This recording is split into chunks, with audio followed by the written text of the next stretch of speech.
Jangan lupa subscribe YouTube channel Metro TV News dan jangan lupa nyalakan notifikasinya.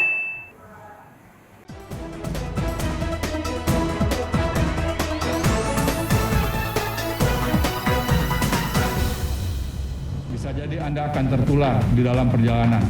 Dan ketika Anda kembali ke kampung halaman, tidak mungkin tidak melakukan kegiatan fisik, pertemuan fisik. Minimal ada salaman. Lebih dari itu, berpelukan. Padahal bisa jadi Anda sudah sebagai carrier, sudah terpapar COVID dan sudah terinfeksi.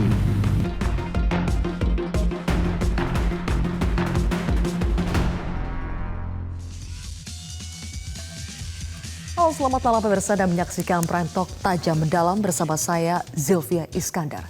Larangan mudik yang diberlakukan mulai besok tanggal 6 hingga 17 Mei 2021 nampaknya tidak menjadi rintangan bagi para pemudik.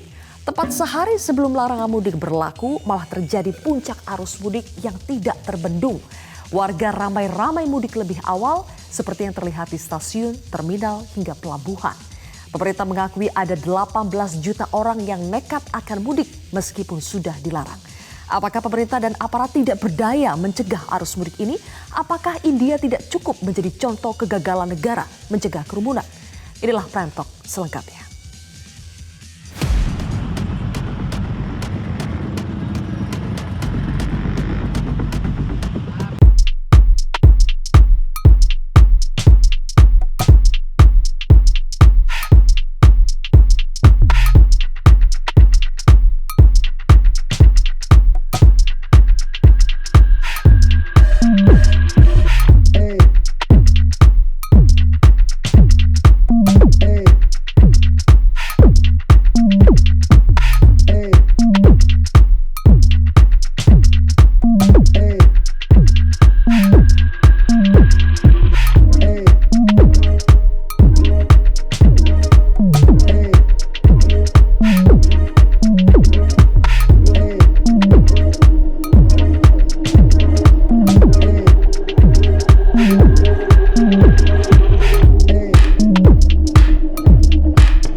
Pemirsa, mudik sudah dilarang tapi pemudik tetap saja tidak hilang akal. Apakah pemerintah dan aparat gagal mengantisipasinya?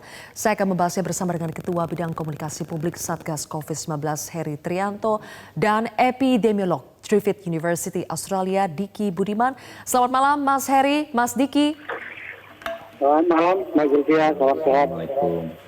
Oke, waalaikumsalam. Mas Heri, saya ke Anda terlebih dahulu. Hari ini dan kemarin-kemarin kita sudah melihat gelombang arus mudik terjadi di mana-mana. Apakah memang tidak ada yang bisa dilakukan pemerintah dan aparat untuk mencegahnya, Mas Heri? Ya, saya rasa upaya untuk mencegah masyarakat melakukan mudik sudah disampaikan ketika bulan Maret pemerintah akan melarang mudik gitu, dan kemudian memberikan regulasi yang benar-benar meniadakan mudik. Kemudian memperketat persyaratan perjalanan di dalam negeri, dan memang dalam perkembangannya seperti surveinya Kementerian Perhubungan, kendati sudah dilarang pun masyarakat tetap nekat untuk pulang ke kampung halamannya. Tetapi perlu kita lihat juga apa yang fenomena yang terjadi di beberapa hari ini, ya aparat saya lihat di lapangan juga sudah berusaha keras melakukan penyekatan, melakukan operasi untuk melihat apakah mereka ini sudah benar-benar sehat, kemudian dilakukan juga testing kepada mereka. Bahkan ada beberapa juga penindakan terhadap taksi-taksi gelap yang membawa penumpang dalam jumlah besar, yang jumlahnya mungkin juga sudah ratusan di Polda Banten, di Polda Metro, dan di Polda Jawa Barat. Saya rasa ini upaya-upaya yang sudah dilakukan, dan sekarang bagi mereka yang lolos ke kampung halaman juga sudah disiapkan berbagai macam langkah antisipasi, termasuk karantina di tempat-tempat yang tidak mengenakan. Iya, sayangnya sudah lolos Mas Heri, padahal kan kita berharapnya tidak lolos ini sejak awal. Ternyata banyak yang curi start mudik, dan yang curi start itu ternyata tidak bisa kita antisipasi, tidak bisa kita tangani. Kenapa kita tidak bisa menangani yang curi start ini, Mas Heri?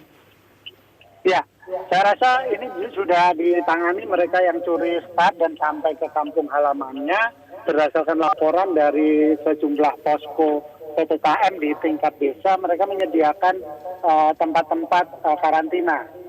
Jadi selain kemudian dites, dilakukan tes, mereka juga dikarantina untuk memastikan bahwa mereka tidak sedang membawa virus. Itu yang dilakukan, itu langkah terakhir yang dilakukan oleh pemerintah, dan hari ini memang atau kemarin juga dianggap sebagai puncak dari kenekatan masyarakat untuk mencuri start mudik, kendati mereka sudah tahu bahwa ini dilarang.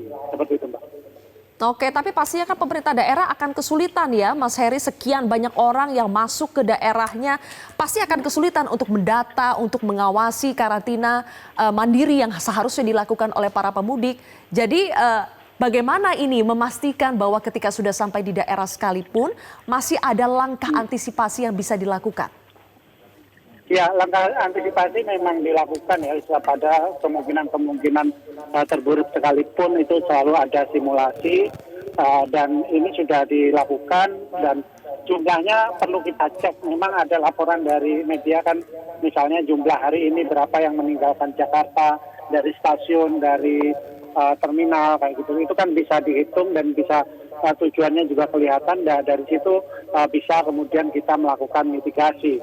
Tetapi tentu juga kita juga harus berterima kasih kepada masyarakat yang sudah mau menahan diri, sekarang tetap berada di rumah, tidak melakukan perjalanan untuk mudik, menjalin silaturahmi, yang jelas itu sangat berisiko ketika kasus di Indonesia belum sepenuhnya kita kendalikan. Jadi dari awal kita memang belum pernah mendeklar bahwa kita bisa mengendalikan kasus, dan saya rasa semua pejabat dari presiden juga mengatakan hal yang sama, bahwa situasinya seperti apa, karena data-data juga sudah berbicara dengan sangat jelas, Mbak Sylvia. Oke, kita berterima kasih kepada masyarakat yang tidak melakukan mudik, tapi masyarakat yang tidak melakukan mudik kalau melihat masih ada masyarakat yang ternyata bisa mudik, pasti juga sedih, pasti juga kecewa dan ngeri. Bagaimana nanti kalau mereka pulang tiba lagi ke kota, bagaimana dampak yang akan bisa terjadi? Mas Diki, kalau Mas Diki lihat potret arus mudik yang saat ini dan kemarin-kemarin sudah terjadi di tol, pelabuhan, stasiun, bandara, apakah ini bukti kegagalan pemerintah dan aparat dalam mencegah pemudik? Ya, ini adalah fenomena yang kita temukan di banyak negara yang memang mengalami kendala di strategi komunikasi dan pengendalian pandeminya. Amerika salah satunya ya, dan terakhir India. Sebetulnya di beberapa negara bagian India sempat melakukan pengetatan, pembatasan, tapi arus atau perilaku ini menjadi, saya sampaikan sih, kita punya musuh berikut ya, selain virus itu sendiri, infodemik. Nah, ini perilaku ini jadi musuh kita yang berat ya, dan dalam setiap sejarah pandemi ini membuat adanya perburukan itu terutama ya dari perilaku publik ini, perilaku manusia ini. Jadi di luar bahwa ada upaya untuk memperbaiki dan melakukan mitigasi dari pemerintah yang dilakukan, ya sayangnya tetap ya ini perbaikan untuk ke depan, bahwa memang harus dari jauh hari ya. Melakukan pelarangan ini harus dari jauh, dan dari awal tahun ini sudah harus kita lakukan, dan untuk ke depan ini masih banyak kan perilaku yang bisa akan menimbulkan pola yang serupa, walaupun ini yang bisa jadi yang terbesar ya, dan tapi itu pun sudah ada penurunan ya, dari yang diprediksi semula 27-an juta kalau tidak salah dari pemerintah. Namun di tengah situasi yang sangat serius ini, jangankan belasan juta ya, 1 juta atau ratusan ribu saja sudah sangat signifikan. Bahkan dalam epidemiologi ya, ini ada yang disebut dengan istilah visiting friends and relative ya. Ini adalah sudah disebut kelompok sendiri yang sangat rawan berpotensi memaparkan dan terpapar gitu. Ini sampai ada kelompok tersendiri dalam masalah dalam situasi wabah tuh, ini kelompok orang mudik ini masuk kategori ini. Gitu. Ya.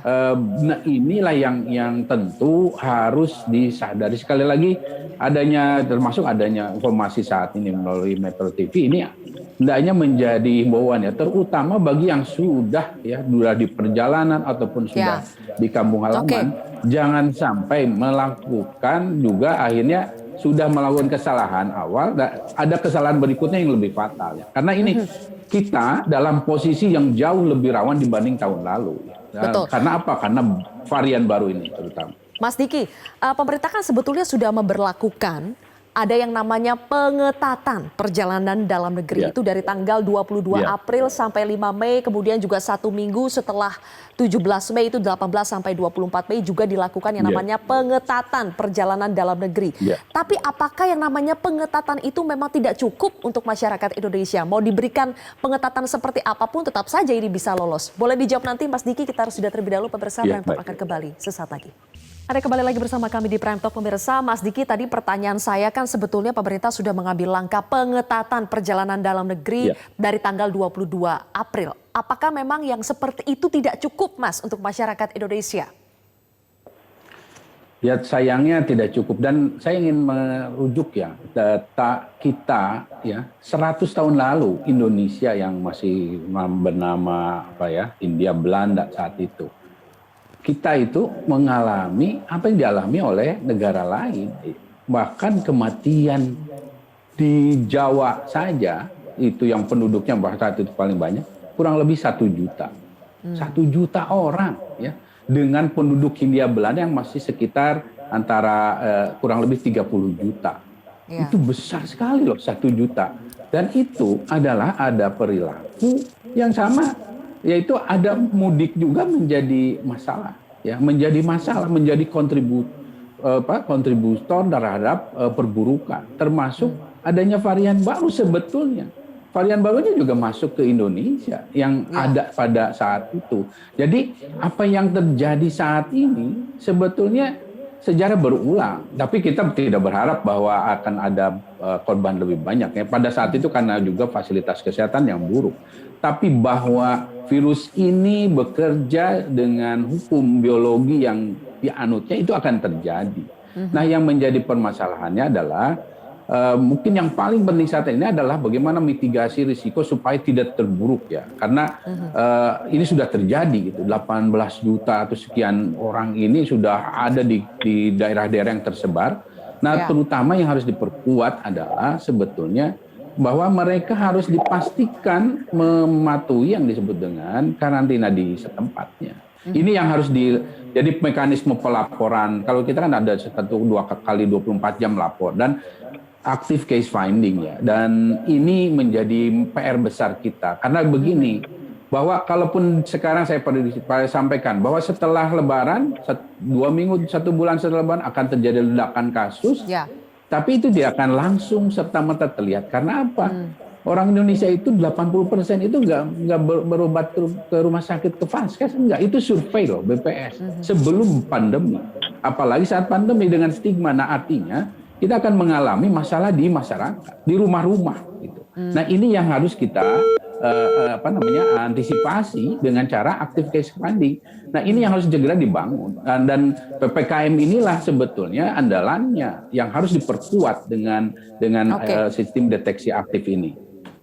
Mas Diki, kalau misalnya kita pun gagal dalam memitigasi risiko akibat para pemudik yang sudah terlanjur tiba di kampung halaman masing-masing, apakah Indonesia berpotensi mengalami apa yang India alami saat ini? Sangat berpotensi, dan sayangnya setidaknya kita akan memastikannya itu tahun ini.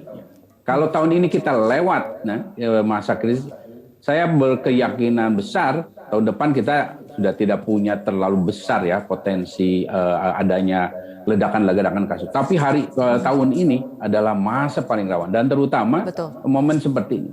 Dan walaupun bisa 1 atau 2 bulan setelah itu, tapi yang jauh lebih penting sekali lagi adalah mencegah itu. Mencegah Betul. itu salah satunya adalah ya penguatan di deteksi dini itu. Di deteksi dini ini bukan hanya masalah harus di testing semuanya. Kalau terbatas dananya dan kita tahu pemerintah daerah kita sangat terbatas dana, yang penting adalah temukan orang-orang ini udah karantina aja. Karantina, isolasi, karantina, isolasi.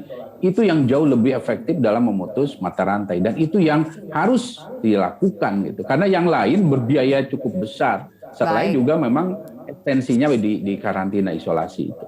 Oke, Mas Heri, kita sudah gagal, pemerintah sudah gagal dalam mengantisipasi para pemudik yang curi start sebelum tanggal 6 Mei. Bagaimana supaya pemerintah, aparat di daerah tidak gagal lagi dalam memitigasi risiko bagi para pemudik yang sudah terlanjur tiba di kampung halaman masing-masing?